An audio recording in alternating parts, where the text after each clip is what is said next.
Les archéologues découvrent les restes d'une femme qui a accouché dans un cercueil après sa mort.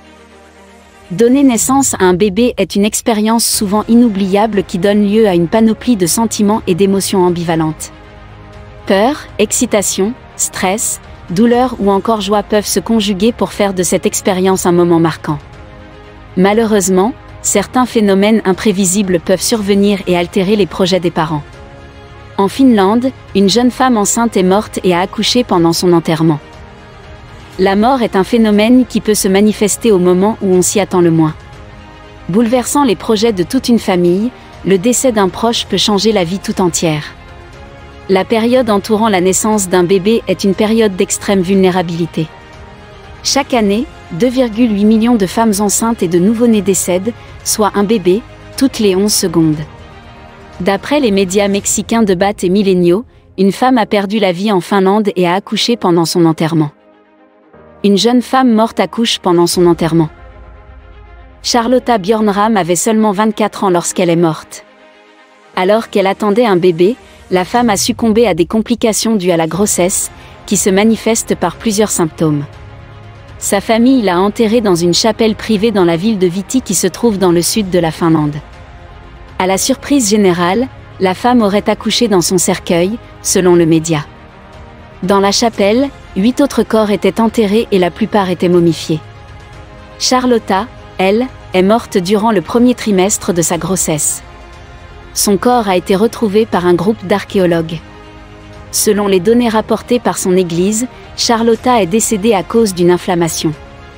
Lorsque les archéologues ont trouvé la chapelle privée, ils ont analysé les corps avant de découvrir que Charlotta avait le crâne d'un fœtus, qui dépassait du canal pelvigénital. D'après les spécialistes, il s'agit d'un cas d'expulsion fœtale postpartum, un phénomène caractérisé par l'expulsion d'un fœtus non viable par le vagin, suite à la pression des gaz intra-abdominaux qui se libèrent pendant la décomposition du corps. Les complications liées à la grossesse. Bien que rares, des complications peuvent survenir durant la grossesse et peuvent causer la mort de la mère ou du bébé. Parmi elles, une grossesse extra-utérine. Une grossesse extra-utérine survient lorsqu'un ovule fécondé s'implante à un endroit anormal. Généralement, une opération chirurgicale doit être pratiquée pour retirer le fœtus et le placenta. Une fausse couche. La fausse couche survient pendant les 5 premiers mois de la grossesse et entraîne une interruption immédiate de la grossesse.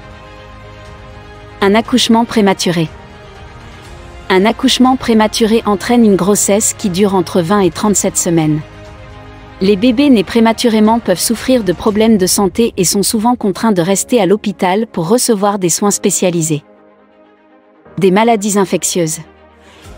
Rubéole, toxoplasmose, infections urinaires ou encore varicelle peuvent se manifester durant la grossesse et entraîner des risques pour la mère et l'enfant. Une incompatibilité rhésus. L'incompatibilité rhésus se manifeste quand le groupe sanguin de la femme enceinte et du bébé sont incompatibles. Dans ce cas, les globules rouges du fœtus peuvent être détruits, entraînant alors une anémie potentiellement sévère. Une hypertension artérielle. L'hypertension gestationnelle survient souvent après la 20e semaine de grossesse et peut entraîner une prééclampsie. Un diabète gestationnel. Le diabète gestationnel ou de grossesse survient vers la fin du 2e trimestre.